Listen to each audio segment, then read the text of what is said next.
فلاں جو ہے وہ دوسرے ملک میں قبر کے اندر میرے حالات سے باخبر ہے، اس سے بڑا شرک کیا ہوگا؟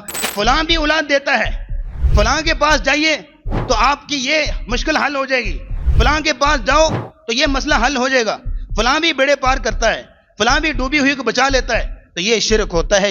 اور کہنے والے عقیدت میں آگے پتہ نہیں کیا کیا جملے کہہ دیتے ہیں، ان کو ڈر نہیں آتا، دوسری قسم نوٹ کیجئے گا، وہ ہے شرک فی الصفات، اور وہ بھی ہمارے معاشرے کے اندر جو ہے وہ دائیں بائیں ہر جگہ پایا جا رہا ہے، جو ہم نے آنکھیں بند کی ہوئی ہمیں نظر نہیں آتا۔ دوسرا ہے شرک فی الصفات، اور وہ شرک یہ ہے کہ جس طرح اللہ کی خوبیاں ہیں، جس طرح اللہ کے کمالات ہیں، جس طرح اللہ کی صفات ہیں، ڈیوائن کوالٹیز ہیں، اسی طرح کی صفات، اسی طرح کی ایٹریبیوٹس کسی اور کے لیے بھی سمجھنا، اس کو کہتے ہیں کہ اس نے شرک فی الصفات کیا ہے۔ دیکھیے اللہ کی صفات کے بارے میں 3 باتیں تو پکی ٹکی ہیں، آپ یاد رکھیے گا عقیدے کے چیپٹر میں۔ نمبر 1، اللہ رب العزت کی ہر صفت ذاتی ہے، پرسنل ہے، کسی اور نے اللہ کو عطا نہیں کی۔ ہم مخلوق ہیں، ہماری ہر صفت جو ہے وہ عطائی ہے، اللہ کی عطا کرتا ہے، لیکن اللہ کی ہر صفت ذاتی ہے، کسی اور نے عطا نہیں کی۔ دوسری چیز نوٹ کیجئے گا، اللہ کی ہر صفت لا محدود ہے، اور ہم مخلوق کی صفات محدود ہوتی ہیں، لمیٹڈ ہوتی ہیں۔ اللہ کی ہر صفت لا محدود ہے۔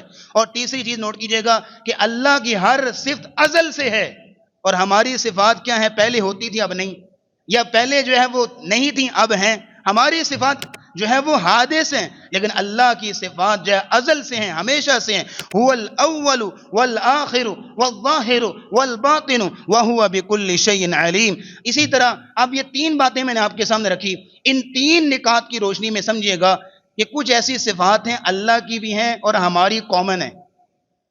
مثال کے طور پہ اللہ کی حیات بھی ہے، وہ بھی حیات زندہ ہے، الحی القیوم، اور اس وقت ہم بھی زندہ ہیں، ہماری بھی حیات ہے۔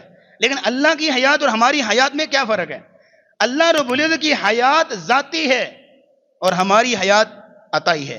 اللہ کی حیات جو ہے وہ اس میں لا زوال پن ہے اور لا محدود ہے، اور ہماری کیا ہے؟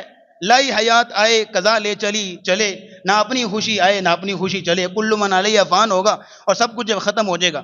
اسی طرح علم کی بات کر لیجئے، اللہ بھی علیم ہے، جاننے والا ہے، اور بندے کے پاس بھی علم ہوتا ہے، لیکن اللہ کا علم ذاتی علم ہے، ہمارا علم عطائی ہے، جتنا وہ عطا کر دے۔ قالوا سبحانک لا علم لنا الا ما علمتنا انک انت العلیم الحکیم۔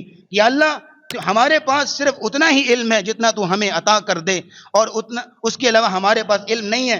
لیکن اگر کوئی شخص کہے کہ جس طرح اللہ علیم ہے، سننے والا ہے، ہر چھپی بات کو، ہر ظاہر کو، دن ہو رات ہو، ہر چیز کو دیکھ رہا ہے، اسی طرح فلاں بھی دیکھ رہا ہے، فلاں بھی میرے حال سے واقف ہے، فلاں جو ہے وہ دوسرے ملک میں قبر کے اندر میرے حالات سے باخبر ہے، اس سے بڑا شرک کیا ہوگا؟ اسے کہتے ہیں شرک فی العلم، اسے کہتے ہیں شرک فی الصفات۔ جیسے آپ نے بعض جو ہے وہ گاڑیوں کے پیچھے لکھا دیکھا ہوگا، خدا جانے تے حسین جانے، ہاں دیکھا آپ نے؟ خدا جانے یا حسین جانے۔ یہ کہنے کو تو بیچارہ مسکین ہے، وہ حضرت حسین رضی اللہ تعالیٰ کی محبت میں کہہ رہا ہے، لیکن یہ محبت عقیدت میں آخری عقیدہ خراب کر لیا اس نے، اور اس نے کیا کیا کہ اللہ رب العزت کے مقابل مخلوق کو قرار دے دیا۔ یعنی اللہ اور مخلوق کے علم میں فرق ہی کوئی نہیں۔ تیرے نزدیک جس طرح اللہ کا علم ہے اسی طرح کا مخلوق کا علم ہے، جس طرح حضرت حسین رضی اللہ تعالیٰ کا علم ہے اسی طرح اللہ کا علم، دونوں برابر کر دیے تم نے۔ یار خالق اور مخلوق میں کچھ تو ڈفرنس رکھو، کچھ تو تفریق رکھو۔ اگر تمہیں توفیق نہیں عقیدہ سیکھنے کی، پڑھنے کی، لیکن ایٹ لیسٹ کامن سینس تو کچھ چیز ہوتی ہے نا، اس میں تھوڑا بہت فرق کرو کہ خالق خالق ہوتا ہے، مخلوق مخلوق ہوتی ہے، رب رب ہوتا ہے، بندہ بندہ ہوتا ہے، تھوڑا بہت فرق کرو۔ یہ کیا بات کر دی؟ خدا جانے یا حسین جانے؟ اس قدر بھیانک شرک جو ہے وہ اور کچھ نہیں ہو سکتا۔ اس لیے کہتے ہیں کہ یہ شرک فی العلم ہوتا ہے، یہ شرک فی العلم ہوتا ہے، شرک فی الصفات ہوتا ہے۔ اسی طرح اللہ کی صفت ہے کہ علی کل شیء قدیر ہے، ہر چیز پر قادر ہے، وہ اولاد بھی دیتا ہے، شفا بھی دیتا ہے، نوازتا بھی ہے، مشکلیں بھی ٹالتا ہے۔ لیکن اگر کوئی کہے فلاں بھی کرنے والا ہے، فلاں بھی اولاد دیتا ہے، فلاں کے پاس جائیے تو آپ کی یہ مشکل حل ہو جائے گی، فلاں کے پاس جاؤ تو یہ مسئلہ حل ہو جائے گا، فلاں بھی بیڑے پار کرتا ہے، فلاں بھی ڈوبی ہوئی کو بچا لیتا ہے، اور کہنے والے عقیدت میں آگے پتہ نہیں کیا کیا جملے کہہ دیتے ہیں، ان کو ڈر نہیں آتا۔ کسی کہنے والے نے کہا خدا کا پکڑا چھڑا لے محمد، محمد کا پکڑا چھڑا کوئی نہیں سکتا۔ یعنی اس کا کہنا یہ ہے کہ رسول اللہ صلی اللہ علیہ وسلم کی اتھارٹی، رسول اللہ کا جو اقتدار اور قوت اور طاقت ہے وہ اللہ سے بڑھ گئی۔ یعنی اللہ رب العزت کو اتنا نعوذ باللہ من ذالک آپ نے کیا کر دیا؟ اتنی بڑی شان و شوکت والی ہستی، اور اسی لیے اس نے کہا نا قرآن میں وما قدر اللہ حق قدرہ، تم نے اس طرح اللہ کی قدر نہیں کی جس طرح کہ کرنی چاہیے تھی. اسی لیے اللہ نے کہا ما لکم لا ترجون للہ وقارا، تمہیں کیا ہو گیا کہ تم اللہ کے وقار کا خیال ہی نہیں رکھتے، اللہ کی عزت کا خیال ہی نہیں رکھتے، اس کے احترام کو ہی بجا نہیں لاتے. کہا یا ایھا الانسان ما غرک بربک الکریم، کس چیز نے تجھے تیرے رب کے بارے میں دھوکے میں ڈال دیا؟ اور رب کی وسطی تو وہ ہے لیس کمثلہ شیء، اس کی مثل ہے ہی کوئی نہیں، اس کی مثال ہے ہی کوئی نہیں.